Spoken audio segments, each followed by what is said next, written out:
17वां question देखेंगे कि निम्नलिखित प्रश्नों के उत्तर दीजिए। तो लोह चुंबकीय पदार्थ के चुंबकन वक्र की अनुत्क्रमणीयता डोमेनों के आधार पर गुणात्मक दृष्टिकोण से समझाइए। देखिए, एक बार इस क्वेश्चन को समझ लें, ये क्या कहना चाह रहा है कि यदि हम यहाँ पर सेतिल्य वक्र खींचें तो देखिए सेतिल्य वक्र हमें किस प्रकार का प्राप्त होता है कि एक तरफ हम यहाँ पर चुंबकीय क्षेत्र, दूसरी तरफ हम ले लें चुंबकन क्षेत्र H। तो देखिए विद्यार्थियों, जैसे जैसे हम चुंबकन क्षेत्र लगाते हैं उसी अनुपात में B का मान भी इंक्रीज होता जाता है। ये मैं एक पदार्थ ले लेता हूं हमारे पास में, तो इसमें ये जो डोमेन है वो मैंने एरो के निशान से दिखाए हैं। ठीक है, ये डोमेन मैंने दिखाए हैं। एक तरफ आप H लगा रहे हैं यहाँ पर और इसके अंदर B उत्पन्न हो रहा है।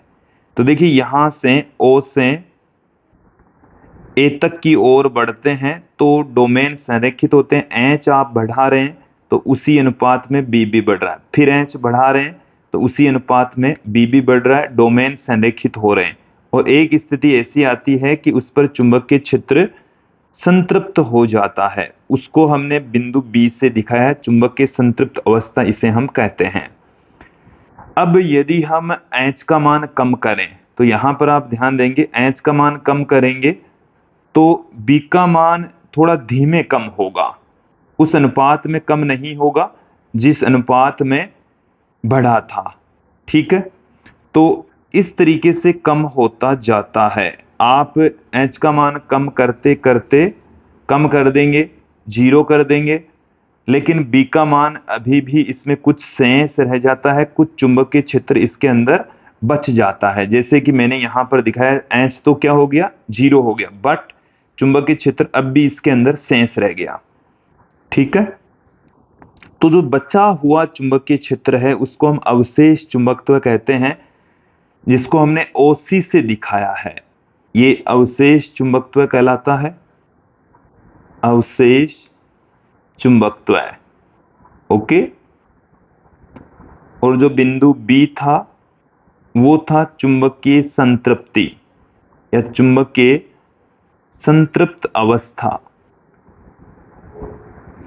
फिर देखिए, हम यदि H को इसकी पहले वाली डायरेक्शन से अपोजिट डायरेक्शन में चुंबकित कर दें तो इनमें जो डोमेन है वो धीरे धीरे समाप्त होते चुंबकीय क्षेत्र का मान 0 हो जाएगा। आपने विपरीत दिशा में चुंबकित किया, चुंबकन H का मान अपोजिट डायरेक्शन में लगा दिया तो B का मान यहाँ पर क्या हो जाता है, 0 हो जाता है। तो जो क्षेत्र OD है इसको हम निग्रह क्षेत्र कहते हैं और पदार्थ के इस गुण को निग्राहिता कहा जाता है।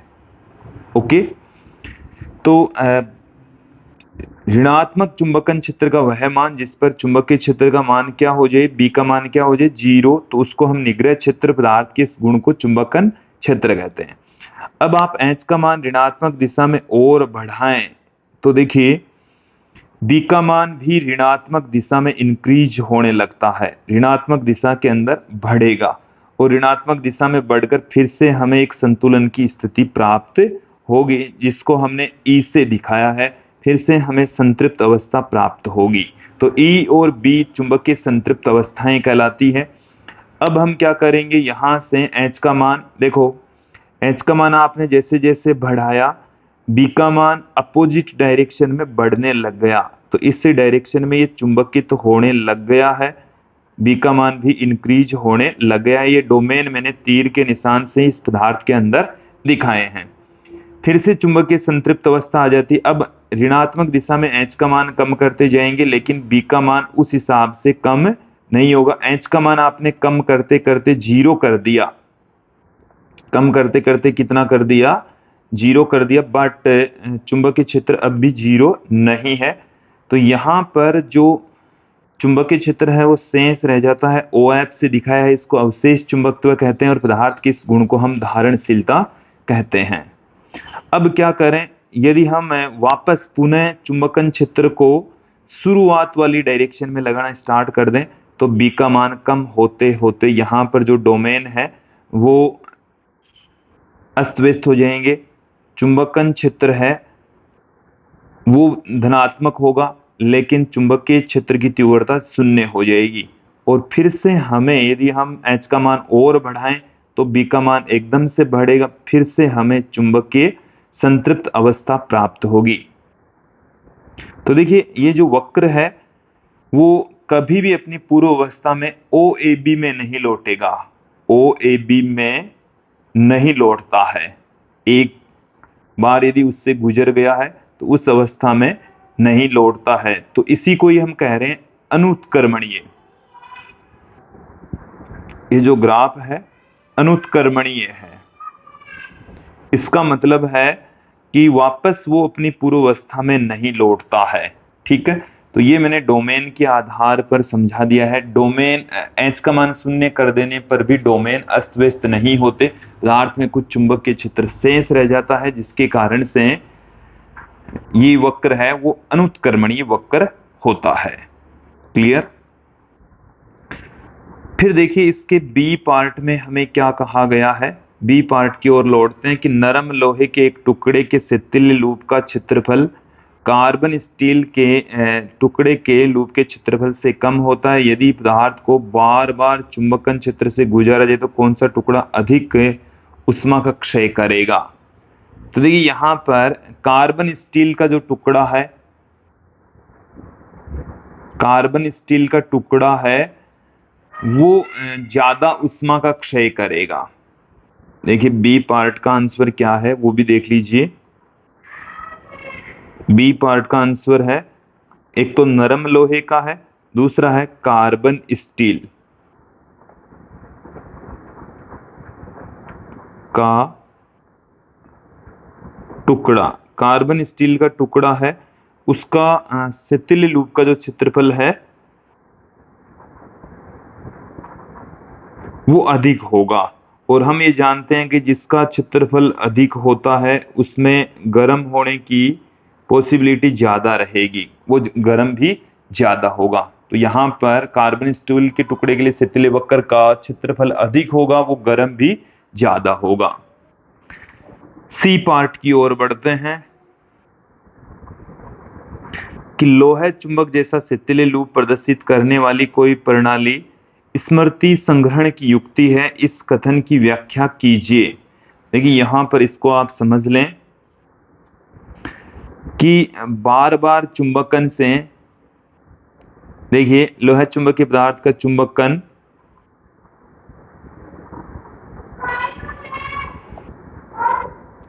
लोहा चुंबकीय पदार्थ का चुंबकन, लोहा चुंबकीय पदार्थ का चुंबकन चुंबकीय क्षेत्र के साथ, चुंबकीय क्षेत्र के साथ चुंबकन के कितने क्षेत्र, चुंबकन के कितने चक्कर, कितने चक्र हुए हैं इस पर भी निर्भर करता है, इस पर भी निर्भर करता है, इस पर भी डिपेंड करता है। इन्हें मतलब चक्कर को सूचना बिट बनाकर, सूचना बिट बनाकर मेमोरी कार्ड की भांति इनका उपयोग किया जा सकता है। स्मृति ना कर स्मृति संग्रहण की युक्ति बना सकते हैं, स्मृति संग्रहण की युक्ति बना सकते हैं,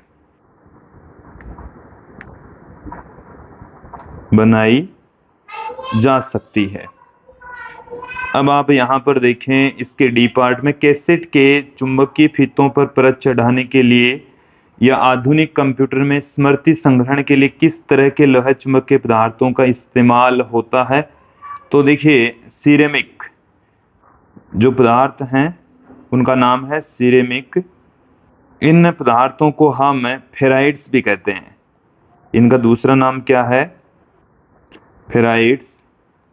इनका उपयोग होता है, देखिए इन्हें हम संसाधित बेरियम लोहा ऑक्साइड भी कह सकते हैं। बेरियम लोहा ऑक्साइड, बेरियम लोहा ऑक्साइड भी इनको हम कह सकते हैं। अब इस क्वेश्चन का जो अंतिम पार्ट है वो भी देख लीजिए। किसी स्थान पर चुंबकीय क्षेत्र को से परिरक्षित करना है, कोई विधि सुझाइए। कि भाई किसी क्षेत्र विशेष को बाह्य चुंबकीय क्षेत्र से सुरक्षित रखना है तो मृदु लोहे के छल्लों से घेरकर उस क्षेत्र को क्या करेंगे आप? उस क्षेत्र को मृदु या नरम लोहे के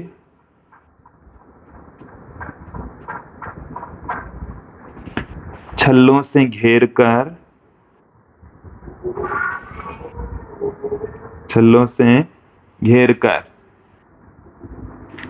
हम उस क्षेत्र को बाह्य चुंबकीय क्षेत्र से संरक्षित कर सकते हैं। देखो ऐसा क्यों होता है?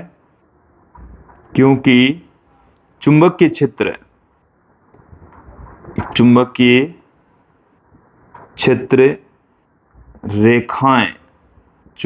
क्षेत्र रेखाएं छल्लों में समाहित हो जाएगी, छल्लों में समाहित हो जाएगी, समाहित हो जाएगी। क्लियर? तो ये था अपना 17वां क्वेश्चन।